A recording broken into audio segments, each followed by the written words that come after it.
Stress. And what do you do about it? Good days, Medicine Health with Dr. Paul Anderson. That's me. I'm Dr. Paul. And if you're listening live on CTR radio, or we're shooting this over on a live stream to Facebook, welcome. And we're going to get into this on things to do for stress. And, you know, I don't think there's anybody that doesn't feel like, you know, your whole life is somewhat stressful, but the last few years have added on a lot for everybody. I know I feel it. And so I wanted to get into some supplements particularly. I know in the past we've done podcasts about, you know, how stress works and all that. We'll talk a little bit about that. But supplements are very interesting to people. I get a lot of questions about supplements. And there's, you know, like with everything, there's a good and a bad side to stuff. You got to be careful about some things.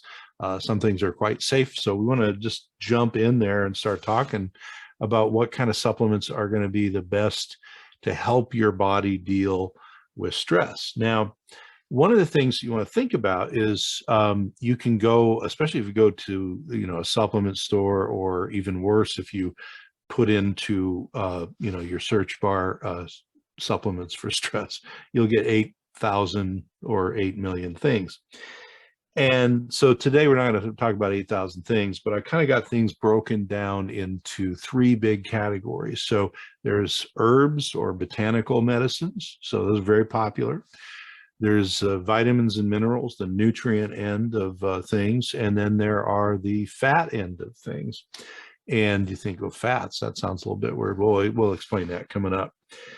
But one of the things that I want to make sure that we talk about is when you get things from either, you know, an herb store, a supplement store, or your doctor or anybody else, not all things are created equal. So you can get an herb that may be helpful to you, but the dose, if you will, is different from, let's say you have tea and that herb is in the tea versus maybe a liquid extract versus maybe pills. And they're all good, they're all available, but how do you know which thing that you need?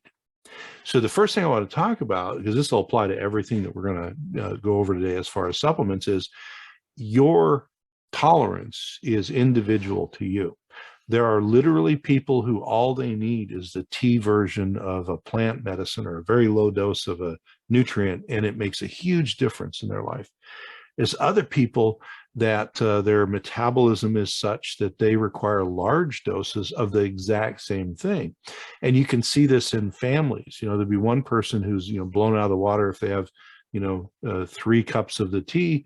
Another person doesn't notice anything there, but if they take a liquid extract or pills or whatever, they really feel it, but they have to take a higher dose. So now, as I always say, this is not medical advice. This is health information. You get your medical advice from your healthcare provider, healthcare team, and taking medical advice from people on video apps is usually a dumb idea anyway. So this is just for information, but it should maybe guide you to kind of pare down some of the information that you get, especially if you're looking online. So the first thing I want to talk about was something that many people, if not most people, have heard of with respect to maybe calming down and stress and all that. And that's the plant chamomile. And so from, you know, days gone by, even in, you know, the American frontier chamomile tea, it grows, you know, on the plains and really all over the place in the US anyway. Very, very popular. Chamomile has a tradition of, you know, kind of being a calming herb. Now, if I kind of have one of those slow type metabolisms or whatever it is that's wrong with me, where I take a lot of stuff. If I drink chamomile tea, it's nice, and I love the tea just for the tea, but it's not going to calm me down that much. If I take a chamomile extract, say whether it's a fluid extract where they really concentrate it, there's like a lot of plant in there, or pills, I might feel that. So you kind of have to start out with, you know, the idea of how are you usually with your sensitivity to things. If you're that kind of person where, you know, a little bit of a medicine goes a very long way, or the opposite, where a lot of medicine gets you a little bit of effect, probably how it's going to be with things like nutrients or herbs, botanicals, etc. But chamomile is a great place to start because just as a background, it tastes good. Not all herbs taste good. And it's the kind of thing you can incorporate into your lifestyle where you could drink it as a tea. One of the things that I've done in the past is taken, and especially during the summer, it's warm and you want to make some tea and cool it down, taken and mixed a few herbs that had good taste combos that went together, and made a batch of that and kind of drank it all day long. Well, you're going to drink fluids anyway, so tea is one way to go. But I've also talked to patients where they've said, well, I tried drinking chamomile tea or some other tea, and it didn't really change how I felt. It didn't change my anxiety or my stress or any of that stuff. Well, that's not unusual. And, tea only is going to get you so far. Now, I will say, for people on the sensitive end of the spectrum, that might be all they need. Literally, I've had people where they started to, drink a tea mix or maybe a particular herb tea through the day, and it just took them down a notch. And they felt better. They felt more centered. So there's no particular reason I started with chamomile other than most people have heard of it. It's on the spectrum of plant medicine, so botanicals or herbs, whatever you want to call it. Chamomile is almost universally safe, almost at any dose. So unless you're allergic to chamomile flowers, you're probably pretty safe with chamomile. Now, there's always a person who's going to be allergic or not tolerate it, but that's a big thing. In the nutrients, we talk about them, you already have those nutrients in your body. So unless you do something really strange with them, or it's a form your body doesn't like of the nutrients usually are pretty well tolerated. Plants are from outside of our body. And so we need to think about, if we're going to take something for the first time, and again, get some healthcare advice on this, don't take my word for it. But if we're going to take something from the outside that grows in the plant world, you probably want to try it first. Don't buy $100 bottle of something and, take 2 pills and find out that you have an allergic reaction to it or something. So tea is another kind of nice way to try stuff out too. You can try, there's a lot of herbal teas. And if you have it available in your area, there's a lot of like bulk tea shops, and they'll make you mixes, or they'll let you, take a few to try, and you can make some tea. If it works out, great. If you have some kind of reaction, then you don't have to waste money on something that's not working. But chamomile is one of those things that's it's a nice base. It's nice, as I said, because it doesn't taste bad. It's kind of nice. You can put it in with your, daily warm drinks that you have or cold drinks. But chamomile has a very mellow sort of a chemistry, and so it goes in and it has these sort of very minimal changes it tends to make with people.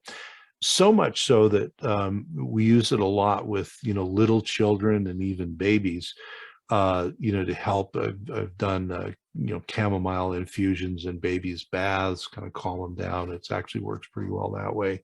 And again, don't give your kids anything that your, pediatrician doesn't know about, but chamomile is kind of universal in that respect. If you're thinking about plants and stress, one of the things to think about is, well, okay, so you can go back on the podcast and look at the old deep dives into stress and stress hormones, all this stuff. But the bottom line is, we want to remember, without stress, we're dead. We don't have a life without stress. But what happens is our body is intended through, its evolutionary processes to have this kind of yin and yang around stress, where there's a plus and a minus. And your body has all these internal counter-regulatory mechanisms where when you get stressed from, the war that's going on, or you get stressed from the pandemic, or you get stressed from your job or your family or whatever, your body responds and hopefully kind of takes some of the shock of the stress. And then later, there should be a compensatory time where your body recharges. If you recall, or if you don't, it's no problem. It's when we have constant stressing of the system and we don't have any recovery time that we feel kind of the evil or the bad stress. And that's the kind that we really don't want. And that's, of course, the kind most of us, if you're watching currently in 22, I guess it is, most people are feeling a lot of stress. And that's because we're at the tail end of a pandemic. There's a lot of unknowns around, that bug and maybe new bugs coming down the pike. We, are, probably less than impressed with the kind of overall ability of all of us to respond in a non-stressful manner, which didn't exist through the pandemic. And then there's wars going on, there's all kinds of stuff. So stress is there. Modern times, our ability to recharge from stress has become a big problem. And unless you intentionally try and do that, you can just roll from one day to the next, to the next, to one stress to the next, to the next. And your body never has that compensatory time. And it's literally like when you're pushing on the positive end of the spectrum and the stress is coming in and you're dealing with it, if you never have a negative end of the spectrum to calm that down and recharge the system gets tired. Okay. So when we talk about nutrients or fats, those are going to work with your biological processes to help with the stress response. The plant medicines are more complex molecules. So for example, if you look at, a simple molecule like vitamin B3 or vitamin B1 or, some B5, these things that we'll talk about with stress, they're pretty straightforward little molecules, and they go and they do very particular things, usually with enzyme systems in our nervous system and elsewhere. You look at plant molecules, and they can be very cumbersome in a very elegant sort of way. And it's that cumbersome nature of the plant molecules that allows them to get in your body and interact on a couple of different levels. So we talk about chamomile, or we're going to talk about other herbs coming up here. You get an herb into your body, and the herb may go in one part of the body and help to be an antioxidant. Okay, a lot of the polyphenols in plants are really good antioxidants, and as we're going to find out, stress becomes a pro-oxidant situation in your body. So antioxidants can help there. But then that same plant molecule, or you may metabolize the plant into a couple of molecules, might go to your brain and actually bind somewhere that kind of calms your brain down, like physically calms your brain down, which is kind of cool. Okay. So speaking of that, next plant, again, there's no order here. I don't love one plant more than the other or anything like that. But another one people have heard a lot about is valerian. Okay. Valerian's a plant. It's usually the root part that is made into a medicine, a botanical medicine or whatever. So if you're taking it as a capsule or something, it's probably valerian root that's ground up or dried or an extract. Now you might say, why don't I see as much, like I see a lot of chamomile tea, even commercial product, why don't I see a lot of valerian tea, right? Well, because valerian tastes kind of like wet socks or something. It's not a great taste, that valerian. Now, if you're looking at chamomile as being sort of a gentle, easygoing sort of medicine herb, valerian is a lot less easygoing. It hits a lot harder. You notice it quicker with a lower dose. So and there are people that do drink it as a tea or take it as like a extract or a tincture, but it doesn't taste very good. So it's not the kind of thing that most people are going to be thinking, God, I'd love to hit on some valerian all day here. So that's why usually you get it like in capsules. Okay. Now there are different types of capsules, different, extracts and all that. We'll talk about standardizing and all and not standardizing.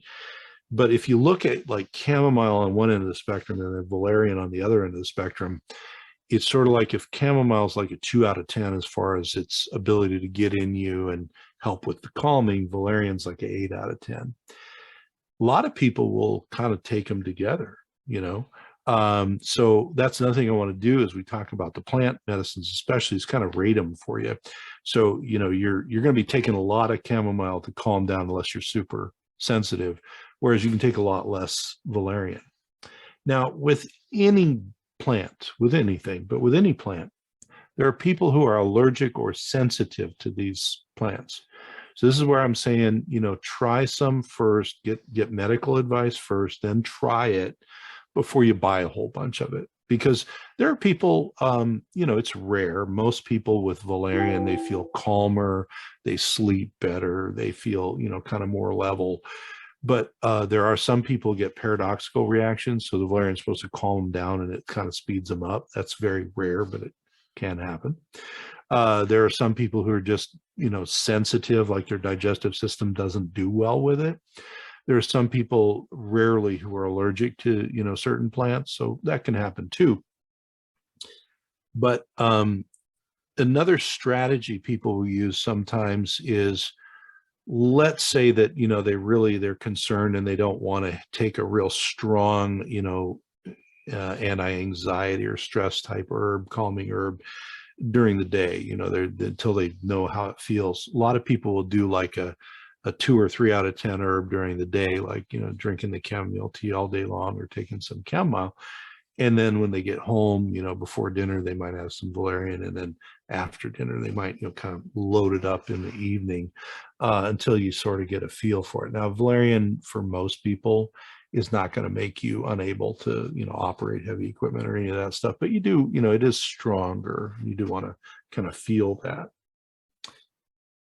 Now, one that's interesting to me, and there's commercial over-the-counter products with this in it, so you may have heard of it now, is lavender.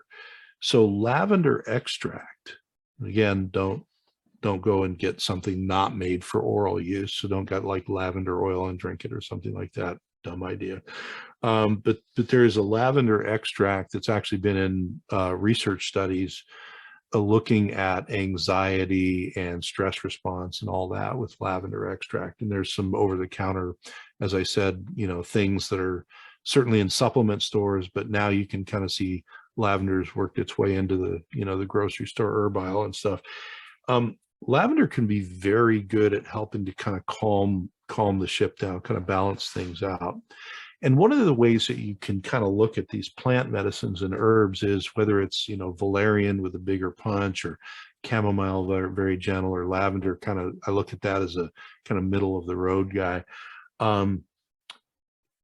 They are there to help you not only feel better, feel more calm, take things better, but also then what that should do is facilitate you getting in there and doing some of the calming, you know, non-medicated work. So like, you know, centering or meditation or prayer, whatever it is that you do in that realm, sitting quietly, exercise, you know, those things that help to recharge your system. Well, if the plant medicines can calm you down enough so that you can deal with things and go do that, that's win-win. Now, there's another group of plants that are in the plant medicine world, they call them adaptogens. And so adapt is in that word.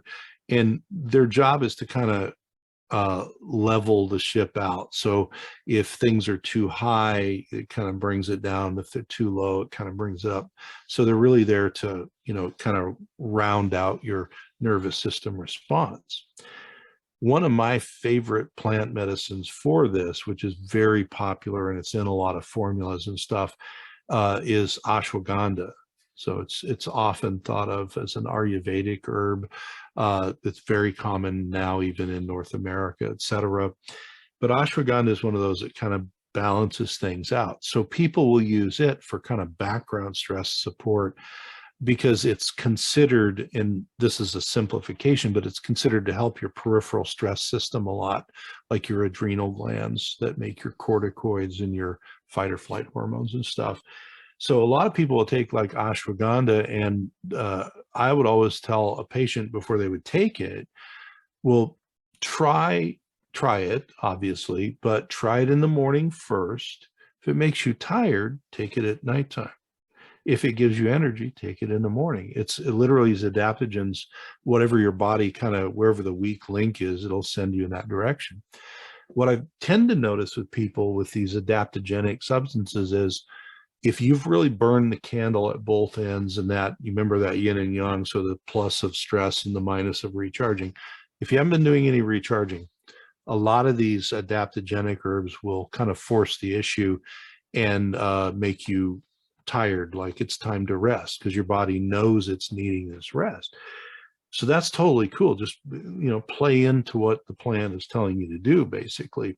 So many people will feel more energized when they take it because their adrenals actually are working. And so they can take it with their breakfast, no problem.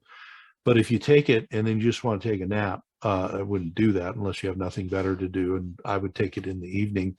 And then what people find is if the adaptogen tends to push them towards, say, more rest, after a while, they'll sleep better. And then it may sort of go back to the midline, and it may not be a big issue to take it at night or in the morning. But that's another thing with these herbs. Just because a plant has a kind of a reputation, chemically speaking, for being a daytime, help you energy plant.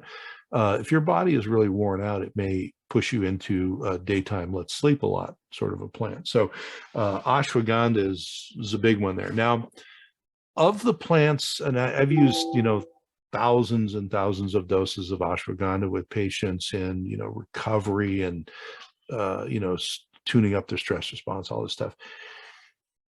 About 1 out of 1 to 300 people, so not very common, but about 1 to 3, about 100 people will actually have a sensitivity or allergy to the family that ashwagandha is in. So that's another reason to do a test with it, because I've had people where they need the chemical activity that ashwagandha does, but they can't handle the plant. Okay, so that can happen. And there's different levels of that sort of reaction. One level is frank allergy. Obviously, you don't take anything you're allergic to. You can look the plant up and see who its relatives are. And if you're super allergic to the family, just don't take it. Okay. But the other thing is you can have a GI tract reaction. You can have any number of other reactions. So ashwagandha is a good one, unless it bugs you. But like I say, it's gotten its way into over-the-counter stress products. So you see ashwagandha, starts with an A, in a lot of like adrenal support or even sleep support or other things like that. Well, who's another one that you often see go along with valerian as sort of a co-herb? Passionflower. So passiflora or passionflower is a big kind of calming herb. It's not quite as potent as valerian, and a lot of times you see a valerian passionflower mixture like in capsules. Passionflower doesn't taste nearly as bad as valerian does, so you could make a tea out of it. You might see some tea with it, but it's usually in capsules or maybe a liquid extract. But passionflower, and this sort of brings up a point, herbal formulas are in many cases better, balanced out. So sometimes you'll see, an over-the-counter product that's got maybe something like a valerian and a passionflower, and then maybe 1 other or 2 other herbs in it. That's because usually an herbalist has looked at it and looked at trying to balance the chemical activities of the herbs out. I'm not really talking about a lot, or there's be a couple herbs that cross over into the world of Chinese medicine, because that's a whole other thing. But in Chinese medicine, if you go see a Chinese medicine practitioner, normally they're going to, take your case and get all this information, but they're going to look at your constitution, and the herbal formula you get will be customized for you. So like I say, it's going to be supportive in certain areas, and then maybe tonic in other areas and balanced in other areas. So that's why sometimes you see herbs put together the way that they are. So what other things might help me with my stress? Well, another one that's more of a 8 out of 10, packs a bigger punch, you've probably heard of, is Kava. And it's sometimes called Kava, but Kava, common herb. People in Polynesia, it's propagated. They'll chew it up and eat it and do all this stuff. Nowadays there's kava bars where you can go and drink kava. So there's all kinds of stuff with kava. Now kava is, like I said, hits a little harder. So if you're really stressed out and anxious and all that, kava, valerian, those guys, you'll notice them faster. You do want, just like with valerian, with kava, there are certain people that just don't react well to kava. And so you want to kind of, again, test things out. If you've had a kind of a bad experience, there's a couple of directions that can go. If you got a stomach problem, like you got nauseated or even threw up or something from an herb, a lot of times that's not that you were allergic to it. That's because maybe it should be taken with some food or a lot of fluid or something. Because if you think about it, especially if you take like a dry capsule of an herb, that gets down to your stomach, the capsule hits the acid in your stomach, opens up. Your stomach's got nothing in it. Now you've got all this powder going on the stomach lining, and it'll actually cause your stomach to spasm. So if it was a gut reaction, maybe drink a lot of water with it or take it with some food. If you got itchy, if you got an allergic type reaction, don't take it anymore. Okay, that's a different type of a thing. But Kava's a good one there. Now, there's other herbs that, depending on how they're dosed and other things, can be very helpful, either from this adaptogenic kind of help the body deal with the stress, or maybe even supportive and tonic. So there's a kind of ginseng called Siberian ginseng called Eleuthro or Eleutherococcus. That's very commonly put into formulas, again, to balance the formula out. But Eleuthro is a really good adaptogenic type herb. My experience is similar to ashwagandha in that for some people, it lifts them up and they feel more energy and less stress. That's great, and take it during the day. For some people, Eleuthro, because they're so burned out, it makes them, feel tired and they want to go to sleep. Great, take it in the evening. But Eleuthro is another real common one that you see. Now, another herbal product that we've had whole programs about are cannabinoids. And with cannabinoids, because I don't know where you are, they're legal for medical and recreational uses in the state of Washington where I am. But in most all of the states, the cannabidiol, the CBD version, is legal as a supplement. And of course, that's like a ping pong ball that goes back and forth because the government really would like their hands, in that pie too. But CBD is very possible to get. Now, cannabidiol, so you think about, well, that comes from cannabinoids, okay? If you take whole plant cannabis, the part that people think about often is the THC, the tetrahydrocannabinol, and that certainly is the part that produces more of the, classic marijuana type signs and symptoms and feelings. So medically speaking, for example, we'll use THC extract with somebody, in recommending it medically, and we'll have them use that in the evening and at bedtime to help, replace anxiety medicine, stuff like that. It's very strong. Cannabidiol is another metabolite that's in the plant that can be extracted, and it can be extracted from hemp too. And that's where most of the cannabidiol in the US comes from, is hemp. So there's the cannabis family is large, and hemp is one part of the family that's legal. So if you have a marijuana plant, that is, depending on where you are, either legal or illegal. But if you take hemp, there's almost no THC in there. There's a lot of CBD and other cannabinoids, the Cs. So that's where they extract the CBD. What I will say is cannabinoids, and if you're already using them, you already know this, but if you're not, you need to be thoughtful about this. As a plant medicine, cannabidiol is very, very good. We use it a lot with our autoimmune patients, cancer patients, et cetera, because you can dose it. You don't really get, there's no central nervous system like high effect or any of that. Although if you take enough heavy extracts, you can feel it in your brain, but there's not that much in what most people can handle. So cannabidiol is, in my experience with it clinically, more in the realm of the adaptogen. So kind of helps your body to get back to the middle. It can be very calming. There are some people it helps with chronic pain. And most people find that it does help with their sleep as well. So you want to keep that in mind, that if you're using an over-the-counter, say, CBD product, if your body is not used to cannabinoids of any kind, whether it's marijuana or CBD or THC extract or whatever, if it's not used to that, start small, because your body will have no tolerance and recognition. So there are these, CBD comes in different delivery formats, even gummy bears now, right? So start with a low dose if you're what we call, cannabis naive, and work up and see what it takes. Now with CBD, because there's generally not a, any sort of brain effect, like doesn't tend to make you, tired or high or any of that stuff. We would often divide the dose of CBD up and, sort of a morning and evening dosing. With real chronically ill people or people with advanced cancer, sometimes we give it to them 3 or 4 times through the day.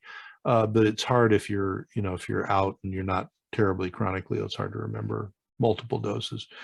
So you can start with a little dose, morning and evening, and kind of see how it goes. Some people take more in the evening because they feel it helps them sleep better. And again, remember, a big part of not recovering from stress is partly we're hitting the stress 24/7 and we're not recharging.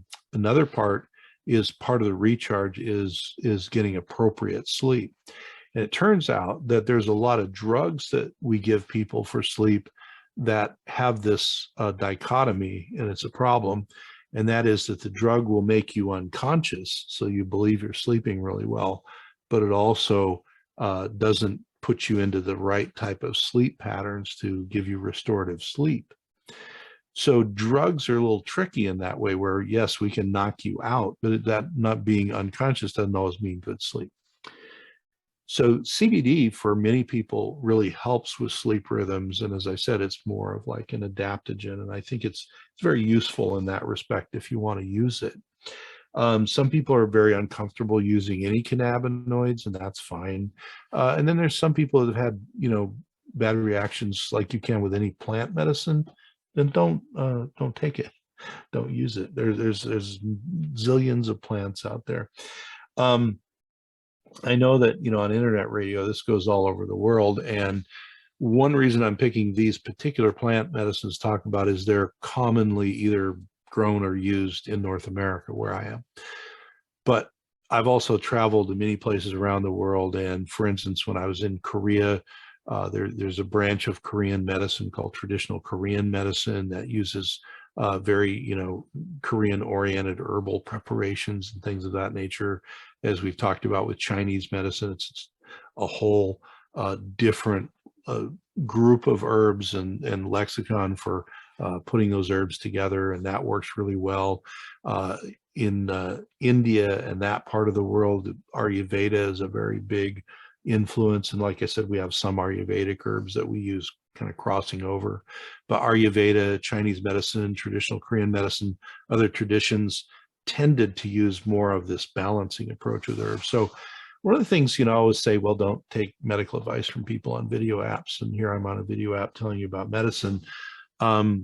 When it comes to plant medicines, the one thing I usually tell people is, number one, if you can work with somebody, let's say you're not in North America, work with somebody who does the traditional medicine of wherever you're at, because they're going to not only know the plants, they're going to have a lot of experience using them.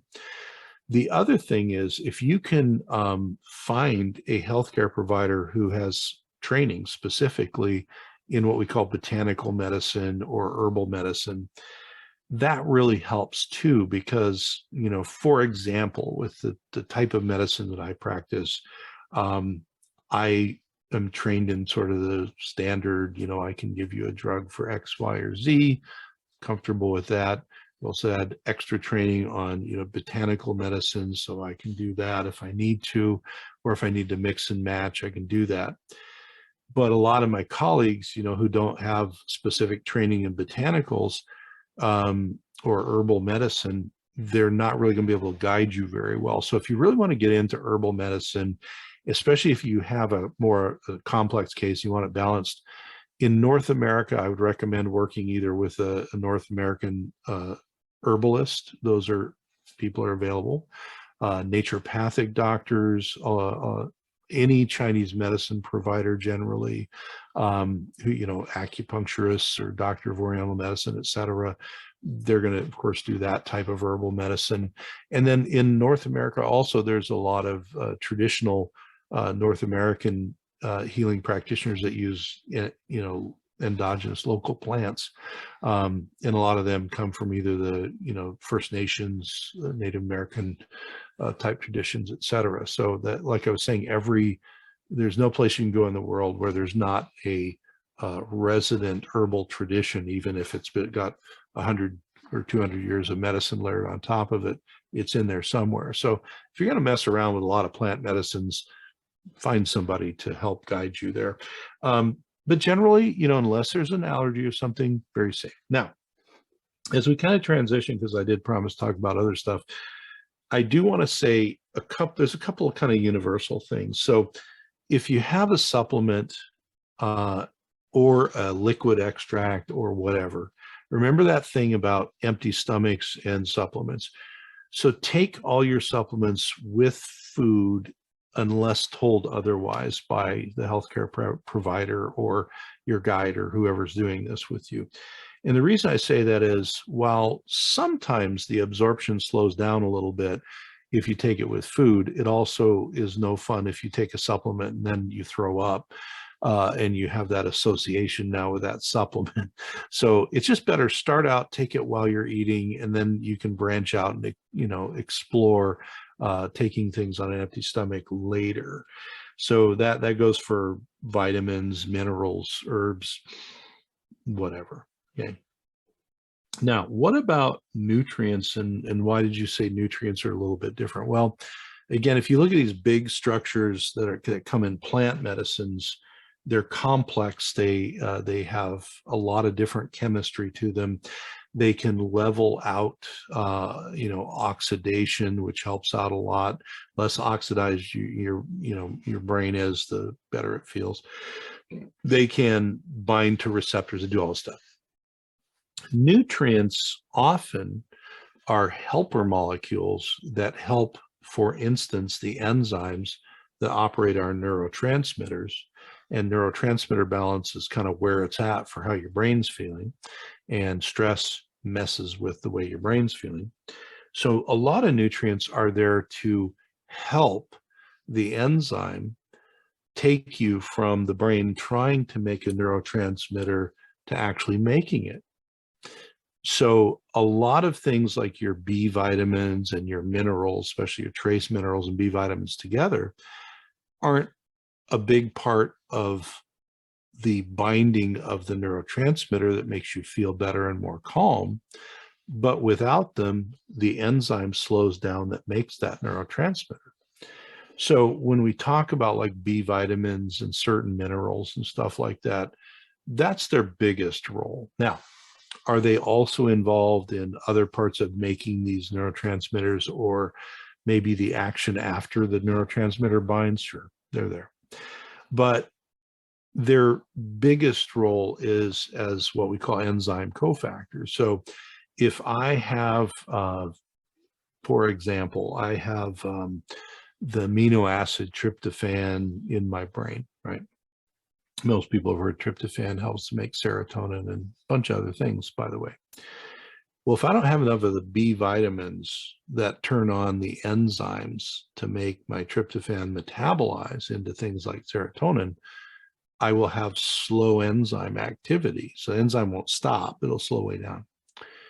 So I've literally seen people where we didn't have to give them any tryptophan or, you know, precursor things. We just gave them the nutrients to help those enzymes, and they started to feel calmer, feel better, sleep better, just because the system was fed and the enzymes work better. So a lot of your B vitamins, minerals, other stuff like that are really targeting those intermediate steps, which are super important. And, you know, we've talked about this a lot, but B vitamins are water soluble. So what I eat today or take in today is gone, you know, pretty much tomorrow. We store a little bit, but not much. So people will often say, well, there's, B vitamins are good for stress. Well, there's something with B vitamins you got to remember. B vitamins are a family and they do different things. So I've had people say, well, I react badly to B vitamins. Well, first you got to find out what that is. A lot of times the reaction is that they feel nauseated when they take B vitamins. Well, again, B vitamins on an empty stomach can be nauseating. But a real common reaction is people get kind of amped up and nervous when they take certain B vitamins. And if you're trying to help with stress, that's not the direction you want to go. So you want to keep in mind there's some B vitamins that feed into pathways in the brain that are very excitatory. So a lot of times, like vitamin B12 and folates, okay, they tend to be talked about together.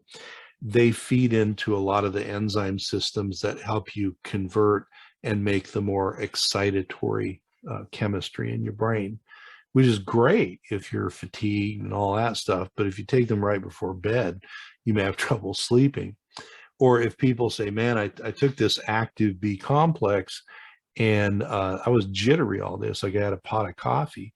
Well, that's because probably the active Bs, there was a lot of like the B12 folate helping out these processes that make your more excitatory chemicals.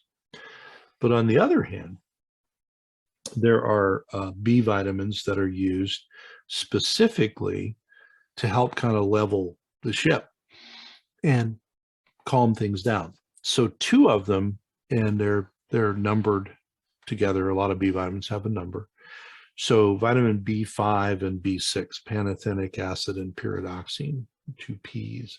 B5 and B6 together are often used as, they'll call it like adrenal support or whatever, kind of like the adaptogens of the B vitamins. And they can work that way. But B5 and B6 can be used as to help the stress response for a couple reasons, a couple of big reasons and a lot of little reasons. One is that vitamin B5 is involved in this process called acetylation. And it can help your brain actually get rid of excitatory chemicals that are building up. So B5 is kind of good at calming things down. It's also used up a lot by the adrenal glands, your peripheral stress response. B6 is involved in almost all of the elimination pathways for your excitatory chemicals. Well, guess when you release the most excitatory chemicals? That's when you're under stress all the time. So what'll happen is there's a supply and demand thing, or if I'm hitting the stress all the time, we can get used to it. But inside our body is producing, fight or flight chemistry and all this other stuff.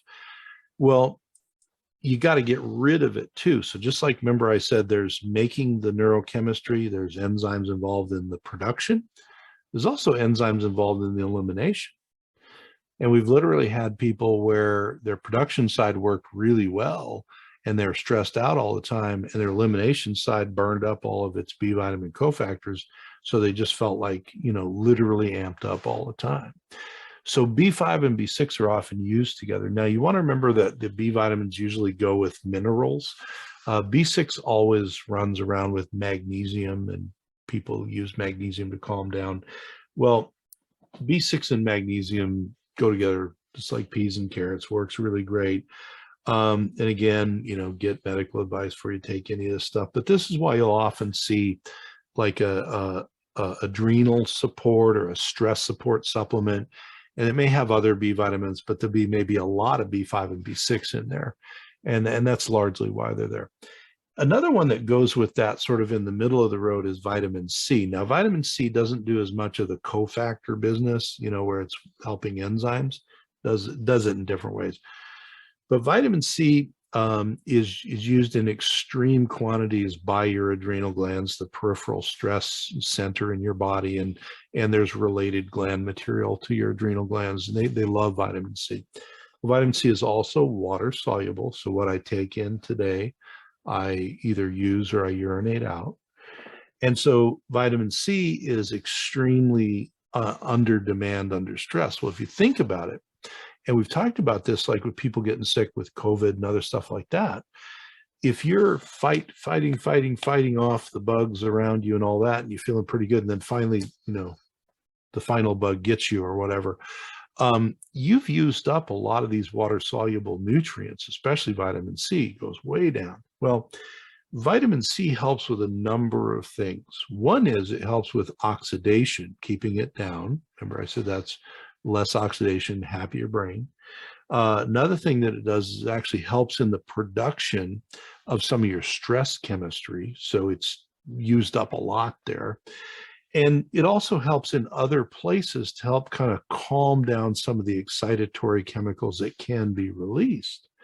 Now, we don't think of vitamin C in that way, sort of as a stress vitamin, but actually it does a lot of things. And, if we could really go in a deep rabbit hole about vitamin C and all it does there, but just keep in mind, kind of like your B vitamins, vitamin C is water soluble. It goes very well with B5 and B6 in the stress response and all of that business. And you'll often see vitamin C along with these sort of support formulas.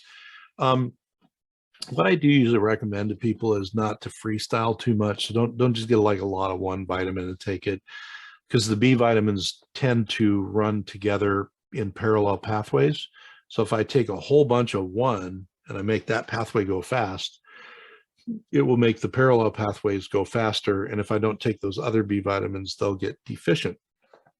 So usually as a base, we do like a B complex on top of, if, let's say you're taking a multi, you take extra B complex and then work your way out. Now, if you already know that you get amped up from, methyl B12 and folate and stuff like that, you can now get B vitamins that don't have B12 and folate. There's a product, no commercial attachment, but it's called B minus, and it was developed. If you just search B minus supplement, you'll find it. Those developed specifically for those sensitive people. Now, you may have also heard about using things like amino acids. So amino acids, we talk about tryptophan making serotonin.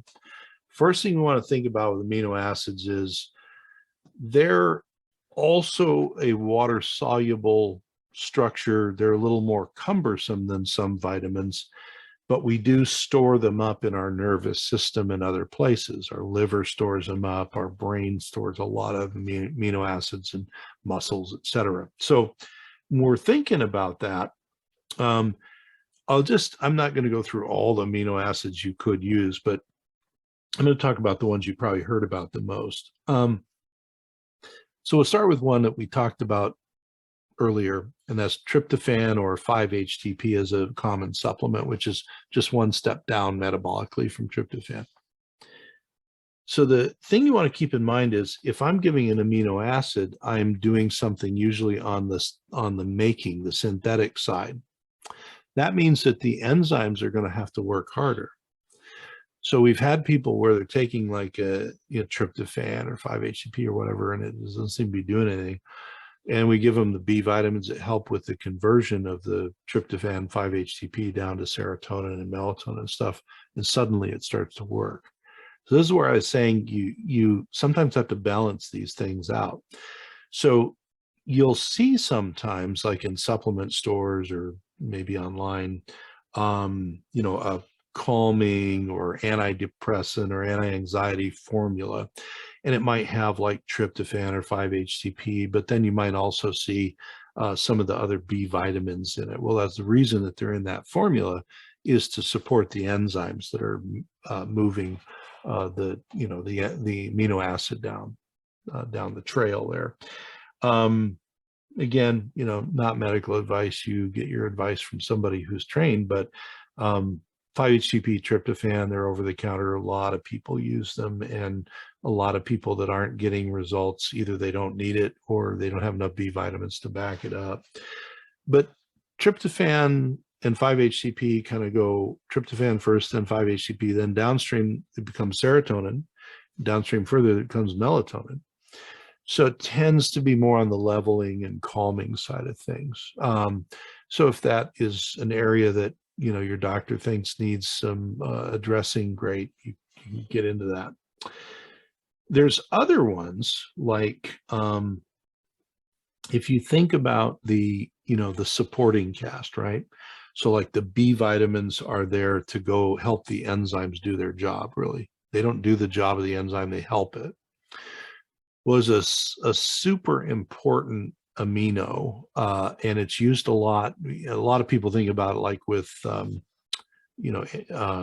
workout powders and stuff like that, but it's really used by your nerve. It's used by your whole body.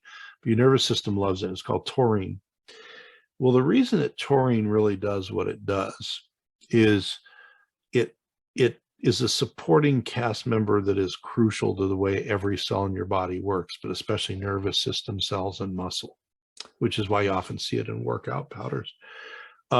Taurine is there. It's called, chemically, they call it an osmolyte. Well, all that means is it's a gatekeeper at your cell membranes so that when the electrolytes need to go in the cell or other electrolytes need to go outside the cell, those gates open up. They're taurine dependent. And what you can do is you can literally help your electrolyte movement move more smoothly by increasing your taurine levels. Also, people who have been chronically ill or just acutely ill for a short but intense period of time usually get taurine deficient. Taurine's universally helpful in that respect. And it's like I said, it's a supporting cast member. It's not famous for doing one thing or the other, but it allows all the other guys to work. Now, why would this, electrolytes moving back and forth be important? Well, if you think of it from the muscle end of the business, so why they maybe put in sports powders and stuff like that, if you're using your skeletal muscle a lot, the movement of my skeletal muscle when I work out or run or whatever increases the amount of electrolytes moving back and forth. The speed goes up. Well, if my taurine starts to run down, the electrolytes can't quite get in and out like they should. And then the chemistry of my muscle activity, I hit my peak faster. Well, in your brain, it's the same thing, only it's not muscles working, it's nerve cells. Nerve cells in your brain and your peripheral nervous system for stress burn up the primary electrolytes, calcium, magnesium, sodium, and potassium. And taurine is required to get those guys moving back and forth across your nerve cells. So when you're under stress and you're hitting the stress every day, 24/7, you're not recovering. It gets harder to recover when you can't get your electrolytes moving the way that they're supposed to. And the brain uses a lot of this stuff, a lot of taurine. Another one that is not a supporting cast member, it's a main player that you see in a lot of like calm you down formulas, sleep formulas, stuff like that, is glycine with a G, Glycine. And glycine in most people goes into the nervous system and it binds to the calming receptor site. So it helps to calm your brain. Taurine helps with this as well. But glycine's used a lot. Glycine actually tastes kind of sweet. So a lot of people, let's say you're doing the traditional thing of some chamomile tea in the evening. We'd have people put a spoonful of glycine powder in their chamomile tea because it's kind of sweet. And they would drink that and they would help them go into sleep at night. Like every other thing, though, you really want to test glycine. Don't go buy a keg of it and then find out you react to it. Because there's a percentage of people whose brains, there's other things glycine does. And some people just genetically do the more excitatory glycine things with glycine. So we've seen people where they took a lot of glycine thinking it was going to knock them out and they didn't sleep that night. So start with a little dose, try a little bit out, don't buy a whole bunch. If it helps you calm down, that's 90% of people. 10% of people, glycine makes you a little hyper. Don't take it. Well, in the last little moments we have left, I just want to mention a couple of fats, and we might do another program on fats because they're so interesting. But you'll see like phospholipids. That's what the lining of your cell's made out of. So like phosphatidylserine, phosphatidylcholine, see those a lot. Though those are fatty things that actually help repair those membranes that are passing all those electrolytes back and forth. Vitamin D, I'll put some links in on when we put over on YouTube. Vitamin D is very helpful with stress response. Vitamin E, very helpful with stress response. But we are going to get the electronic hook here very, very soon. So let's take a look. All right. So in closing, stress, there's a lot of natural things you can do to help it. You want to remember today we talked about interventions like herbal things and vitamins and minerals and amino acids and a little bit about the fats. You always want to remember that those nutrient things or herbal things or whatever should be there to back you up, help kind of backfill the effects of chronic stress and all of that. But then the other side is the hygienic side, the sort of rest and recovery things. So you've got to do things, hopefully the herbs and the vitamins help you, but you've got to do things so that you get into good sleeping patterns. You're sleeping enough. You're doing things during the day or once a day or whatever to center yourself and kind of disengage yourself from all of the stress that's going on.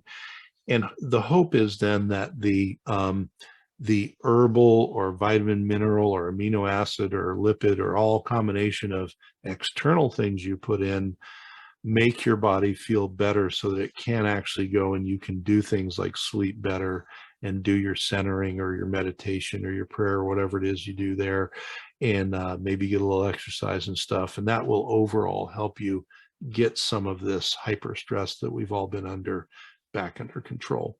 All right. Well, I'm Dr. Paul Anderson from Medicine and Health. If you're on YouTube or CTR or anywhere else, like, share, subscribe. We're on all the pod burners, so you can go there and do that too if you don't want to see me on YouTube. But the only place I will put the links, if I mention links, is on YouTube in the description box. All right. We'll see you next week.